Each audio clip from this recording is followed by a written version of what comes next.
Hello, everybody. Welcome to the Attention Please podcast. Well, I'm back live after a long time, and this time I'm doing it live. So let's see how it goes.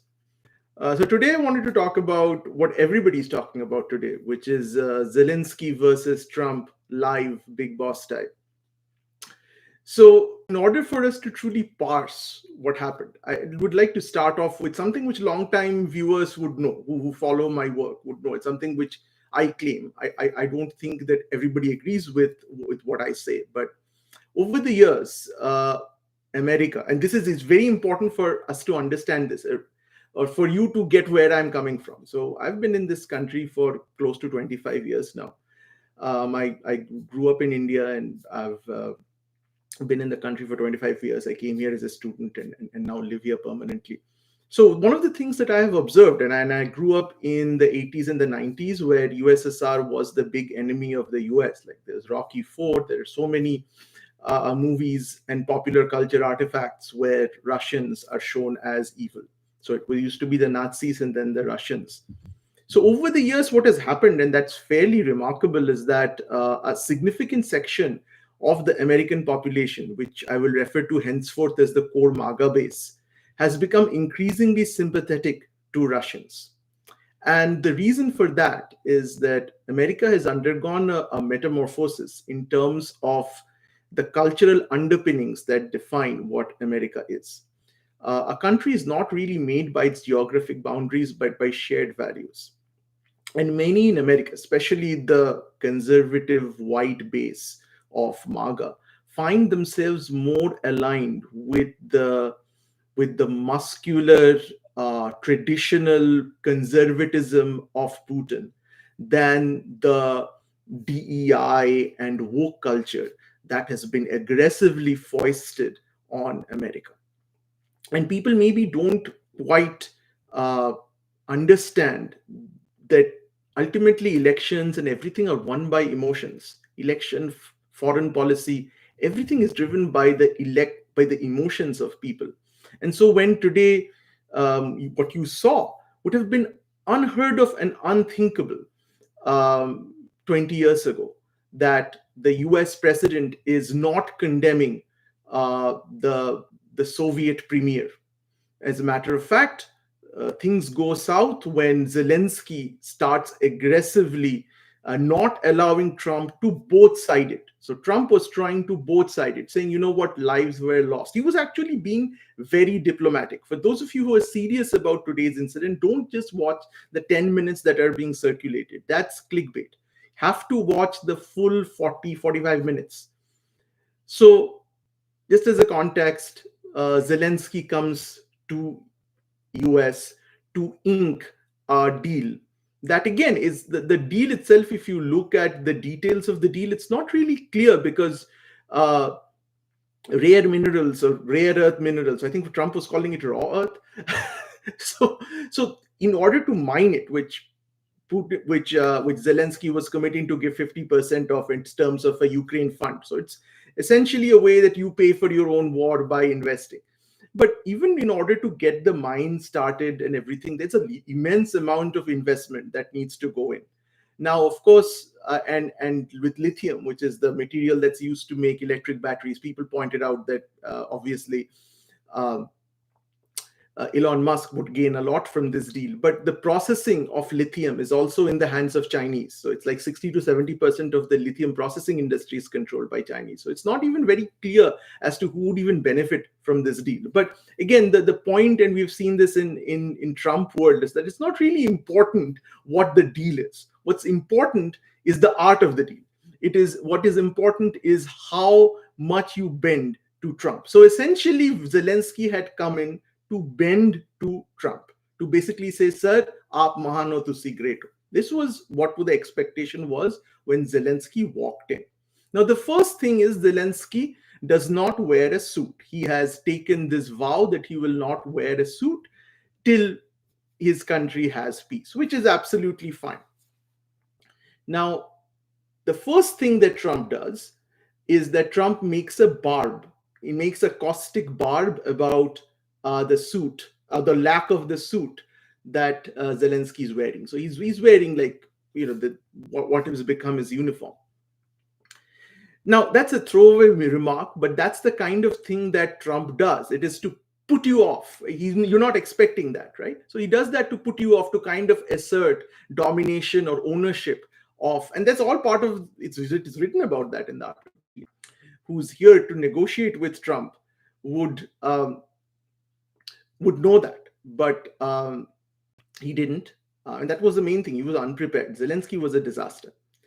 I don't know what you think of Zelensky, whether he's a hero. He's definitely, he has that he could have fled and everything. So there's definitely something heroic about him, something patriotic about him. But today he behaved like a clown, in my opinion, because he was there essentially to get something for his country. He had much more to lose than anybody in the room. So first of all, he comes in, and the first 40 minutes, that discussion with the press, that is usually always very anodyne. That is like press asks simple lob questions. Um, but there, for the first 40 minutes, everything is going hunky dory. One thing happens. The first time that you see that something is strange is when Marjorie Taylor Greene, who is, of course, a major figure in the MAGA world, her boyfriend asks a question. He repeats the barb about Zelensky's suit. Now, many people would think, why does he do that? Well, he does that because Trump has done it. You have to understand that in Trump world, everything that you see in front of camera is performative, and it is not directed towards anyone other than Trump. It's people trying to get prominence in Trump's circle. Remember, the way Trump has appointed important cabinet positions is by people who he sees on television. So it's very important to come off as making good TV to Trump. It is a bizarre way of looking at the world, but that is the way the most powerful man in the world is. So obviously the world has to adjust to that, for good or for bad. So he asks that question. It's very interesting. He asks that question again to show to Trump, please, sir, I am here. Please give me some attention. Now, what Trump does, he says a very nice thing. He actually basically says, lay off. We've done that enough. Let's lay off. Let's not go there. It's nice what he's doing. And then the trouble starts, because one thing that is absolutely, which might appear strange to some people, but Zelensky should have been briefed on that, is that Trump does not see himself as a continuation of the Biden administration. He sees himself as a king, almost. So what's the difference between a king and a president? Because a king, when he deposes the previous king, and that we have read in history, he will undo everything that the previous king has done. And that's exactly what Trump has been doing through his executive orders, right? Anything that Biden has done, he's just ripping it up with another executive order. So it doesn't even matter what Biden has done. It's just the fact that Biden has done it, which means he will rip it. Because why does he hate Biden so much? Because Biden went after him. That's the reason. He went after him in different courts. Again, when this was happening, I'd said that this is a terrible thing to do to Trump. They should just let him go. But they didn't. They tried to kill him by through 1,000 cuts in court. And now that he's back, he's going to do the exact same thing to them. That's why Biden, before leaving, basically pardoned everyone who he knew Trump would take to court. So, which was a wise move, by the way, given what he had done to Trump. So the fact that Zelensky even brought up the fact that we had this agreement with Biden, and he said, I don't care about Biden, and then he went off on a rant on how he had destroyed Biden, again made up of lies and half-truths, which is again par for the course for Trump. So that was, but the big thing was Trump was trying to be the big guy. He was trying to be the statesman. He was trying to say there are casualties on both sides. We have to consider that, mothers are, have to deal with their dead children. I don't think that Trump gives a flying F about people dying. I mean, the only thing he cares about is himself and his family. But again, as a statesman, those are nice formulaic cliched things to say. But what does Zelensky do? He stops him. He interrupts him and says, no. This is not a both sides thing. It's not as if Russians died, Ukrainians died. No, they are the aggressor. They are the evil people, and you have to recognize that. Now, I understand from his perspective the way he sees things. If we are fighting against Pakistan and somebody comes and says, Pakistani people have lost their lives, Indian people have lost their lives, most Indians don't take that in the right spirit, and that's right. We should not take it in the right spirit. But if we are diplomat, if we are in a diplomatic situation where we are there to broker peace with Pakistan, and we are on the back foot, then we will let that slide. Zelensky is unable to let anything slide. He's an extremely immature person. And again, you have to look at his background. Just like Trump, he's a reality TV star, right? For him, appearance is everything. So if he was somebody else, I mean, it ultimately what it comes down to the fate of nations being determined in 10 minutes by personalities and by personality clashes. That's why it's so important to have EQ in management, by the way. So any mature individual would have just let it pass. Trump lies once again, and he does that. As in, when I was the president, Putin did nothing. He was like scared, mere dar se kaapta hai sala, aisa. He says no, he violated it even when you were the president. So what he's doing is, I'm not saying he's saying a lie. He's absolutely right. But dude, when you're there and you're asking for money and help, just be quiet. Just be quiet for 10 minutes and then just leave. Take the stuff and leave. You don't have to contradict the president of the US in his own house, right? But he does it. He does it consistently. Even then, I would say that Trump was extremely restrained. Actually, he didn't pick up on these things. Again, one you have to think, they have to understand, Trump isn't very smart. He doesn't pick up on many things. Now, this is where JD Vance, who is smart, does pick up on it. He's not offended by anything, really. He also doesn't care. But what he realizes is he has a golden opportunity to stoke Trump's ego. So remember that in US politics, he is fighting a war with Elon Musk to be the co-president. I mean, people have forgotten that he is the vice president. So remember, his political ambition is he wants to be the next president after Trump. And what was the main problem that Kamala Harris faced? Kamala Harris, the main problem that she faced was that during Biden's presidency, she was not given a very prominent role. So she was not able to establish her bona fide, so that when the elections came, and again, with Biden, the intent was never for her to run. Biden wanted to run again.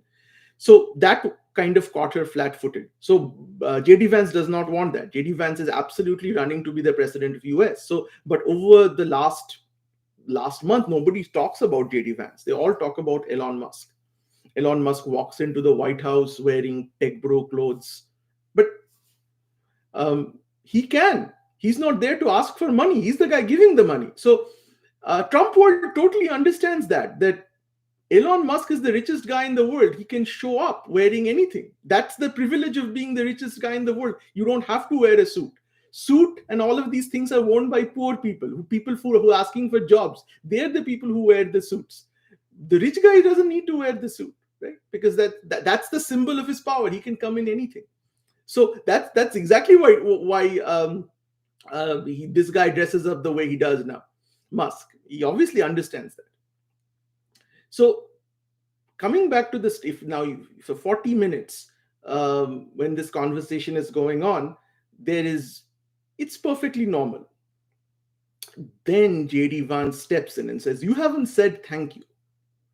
And he was saying, "Oh yeah, I've said thank you." So JD Vance does two things. First of all, he brings up one of Trump's pet peeves, which is Pennsylvania, and the fact that JD Vance was seen to have campaigned. Well, he didn't campaign. So for those of you who don't know, he did not campaign and say vote for Biden.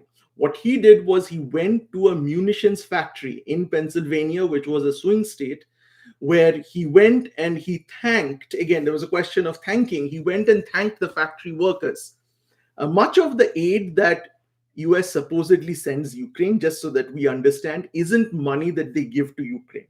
It's basically money they pay to their arms manufacturers to give arms for free to Ukraine. So they basically buy their own arms for the Ukrainians. So it is not as if the money is going to Ukraine. The money is staying in Pennsylvania and places like Scranton, which are like depressed areas. So he went there. And again, there was definitely a political undertone because he was sent there to show that we have created jobs in Pennsylvania. That So that was definitely there. So there was a political undertone, but it wasn't as if he went there and said vote for Biden. That's also not true. But JD Vance brings that up. Why does he bring that up? Who really cares for Pennsylvania anymore? Only one person does: Trump. He cares for it for another reason. He believes that he was cheated of Pennsylvania last time. So he brings that up. That is done just to show Trump that, sir, I am thinking of you. He's not being respectful to you, sir. This is when Trump flips. This is when Trump realizes, yeah, right. So people are saying that Zelensky was ambushed. No, Zelensky wasn't actually ambushed. Trump was ambushed. Trump was ambushed by a very smart JD Vance, because JD Vance played Trump like a violin. And Trump is not very difficult to play, by the way. So it's not as if this is an usual suspects kind of thing. No, it's very obvious. There are certain trigger points that everybody knows. So anything about the election, anything about Hillary, and then after that, Trump loses his temper. He starts going off on Hillary, who it's nothing to do with the Ukraine war at all. But he goes off on Hillary, Biden, Obama. He just falls in. But why does he do that? Because JD Vance brought him there. Now, anybody with half a brain would have realized that. I mean, if you are the president of a country like Ukraine and you're dealing with a war and you're dealing with Trump, you should know the kind of person he is. Hell, I know the kind of person he is, and I'm a nobody. So all he needed to do was keep shut when JD Vance even brought that up. He should have just said, you know what, I deeply appreciate what Donald Trump has been doing for us. No other president has done that. I cannot even believe that anybody else would even do that for us. See, that is what he should have said. Again, is it the truth? No. Who cares? Diplomacy is not about truth. It is not about truth. It is getting your way done. It is not about egos. And yes, this is about Trump's ego. But you know what? That's what power is. Every living moment for Trump is about his ego being stoked. And what can you do? The universe has conspired to make sure that his ego is never harmed. That's what Biden tried to do, by the way. In 4 years, he tried to break Trump's ego. He made him take a mugshot like a prisoner. So it was all about Trump's ego, and he came back stronger for it because they overplayed their hand. Again, Biden, when I say Biden, I don't mean Biden as an individual, but the people behind Biden. Biden has been senile for many years now. So it's the people behind Biden who overplayed that hand. Again, it was a play at a certain person. And this is exactly what happened here. That's why it's so important for people to understand human beings, whether it is in an office environment or in high stakes political maneuvering at the nation state level. Is that all he had to do was just stay quiet, shake his head, say, yes, Trump has done so much for us. He came in, nothing was happening. Within 30 days, he's solving this problem. We are here at, we are going to solve this problem. Yes, of course. That's it. That's all he had to say. So in comparison, when Modi was there, Trump was doing the same thing. Trump brought up things like, these guys, they're terrible to us on tariffs. Modi didn't say anything. He just kept a smile on his face. See, that is the way. It doesn't matter what you think. It doesn't matter what you will do. Remember what Trump is saying today about both sides. I'm on the side of humanity. We said this in 2022, by the way. India said that. And India was dragged over the coals, ironically, by people inside India itself for not being aligned with Ukraine. But why should India align with Ukraine? Ukraine has done nothing for India. Ukraine has always been against India. And Russia has always been for India. It's one consistent country in the West who has always stood by India over decades. It's been this one country, Russia. Why would India go against Russia? So every nation has to work in its self-interest. And Zelensky did not act in the interest of Ukraine. He worked in interest of his own ego. Trump can afford to equate America with his ego because that is the mandate he has been given. But again, that is not advisable. That is why Trump will never, in my opinion, be a great president. He'll always be Trump. But that's just the way elections are. So what happens from here? In my opinion, maybe nothing happens from here. Maybe this is all, uh, it's a reality star, it's a reality show thing. Maybe it's not bad for Ukraine also. Maybe it kind of brings focus back to Ukraine. Maybe it was a boring conference, nobody would have cared, the headlines would have shifted. Now it's firmly on Ukraine. um, I don't think that, I think all that Zelensky has to do is apologize. Today on a Fox interview, again, he had an interview on Fox. The Fox guy, I think it was Brett Baer, kept on asking, are you going to apologize? All he had to do was apologize. Brett Baer was actually trying to help him. Just say sorry. Just say sorry and go back to the negotiation table. He didn't. He kept on saying, no, I have nothing to be sorry for. Now, people might say, clap, clap, what bravado, what a guy, what. People are dying. You are trying, your own ego is getting in front of your own citizens who are dying because of your, at this point of time, stupidity. You're the president. I mean, you can step down if this is too much for you, but you right now represent your nation. I mean, this, for us, it happens like all of us. I'm pretty sure all of us have gone to work. We have dealt with bosses and managers who we haven't agreed with, who we have felt have treated us badly, have humiliated us. But what do? We just say, yeah, sure, sir. We don't say anything. We go home, feel bad, but we do it because that's the way we are, because we are not representing our egos. We are representing our families, right? In that case. And if I was the president of a country which has been attacked by another country, I would be even more careful about these things. So this is again what happens when you have ineffectual leaders who think more about themselves than about their country. And Zelensky, in my opinion, came out as a terrible leader today. I know that I might be in a minority for saying this, but yeah, Trump is bad. That's what Trump is. Trump. Putin is Putin. You have to do what is best in interest for your country. You had everything to lose. Again, all he has to do is, there are two things. There's two ways this will play out. He has to apologize, and he could have apologized today with Brett Baer. Actually, that would have been the best place to apologize, because Trump watches Fox News. That would have been the best place to apologize. And Brett Baer multiple times basically was almost pleading with him, just say sorry and let's just go back and just get the deal done. But his ego refused to back down. So now either he will have to be replaced and somebody else will have to kind of be the new face of Ukraine. And I'm 100% sure that Trump will deal with that person again. Because for Trump doesn't see people in terms of continuity. He sees them as leaders and kings. So another king of Ukraine is perfectly fine with him. And then he will brag that, I deposed the previous Ukraine king because he was not sufficiently deferential to me. So that will work for him, actually. Or he makes an egregious apology and then says, you know what, I understand, I made a mistake. Or he doesn't have to say I made a mistake, actually. All he has to say, he has to praise Trump. He has to praise Trump. And he has to say, Biden was stupid, Trump is great. That's all he has to say. Because right now that's all that he needs to say. Remember, he doesn't have to say the Democrats are bad. He just needs to say, yeah, Trump is a much better president than Biden. That's all he has to say, and he can come back.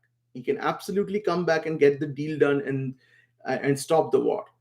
But till that happens, because Trump looks great for his base. Everybody in Trump world is saying this is how an American president should be. Like, he showed him his place. He was here, zyada bak kar raha tha, usko dikha diya. Aisa hota hai. So that kind of course, Trump didn't actually do it. Trump wasn't planning to do it. It's just like circumstance and JD Vance's manipulation that led to that happening. But it's worked very well for Trump, actually, because Zelensky is not well liked. I mean, even Biden has a problem with that sense of entitlement, with that sense of, maybe a problem is that his English isn't good. I felt that, sometimes he used the word costume, for instance, instead of a suit. So because costume has kind of a pejorative sense, right? You're wearing a Halloween costume. So I think that's also a problem, which is why I think that if you're not comfortable in English, don't speak in English. Especially in front of public.